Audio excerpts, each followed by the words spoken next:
Saint বাৰ্চিলোনাৰ পৰা এহাল দম্পতি তেওঁলোকে ভ্ৰমণৰ উদ্দেশ্যেৰে ইয়াৰ বিভিন্ন ঠাই তেওঁলোকে ৰিচাৰ্চ কৰিবৰ কাৰণে আমাৰ ভাৰতবৰ্ষৰ ৰাজ্যত আৰু ভাৰতবৰ্ষৰ বিভিন্ন ৰাজ্যত ঘূৰি আজি তেওঁলোকে আমাৰ এই বিশ্বনাথ জিলাৰ সৰু ঠাইখন ইটাখোলাত তেওঁলোকে পদাৰ্পণ কৰিছিল। আমি এই বিদেশী দম্পতি হালক দেখি বৃহত্তৰ ইটাখোলাৰ বিভিন্ন অনুষ্ঠান প্ৰতিষ্ঠান আজি ৰাধাকৃষ্ণ মন্দিৰ উন্নয়ন পৰিচালনা সমিতিৰ বৃহত্তৰ ই ৰিক্সা সন্থাৰ বিষয়ববীয়াসকল আৰু আমি সদৌ অসম জাতীয়তাবাদী যুৱ সন্মিলনৰ তৰফৰ পৰা এই বিদেশী দম্পতি দুয়োকে আমি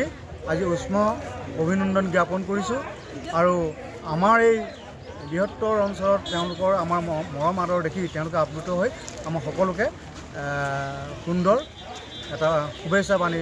তেওঁলোকে ইয়াৰ পৰা পুনৰ ভ্ৰমণ কৰে।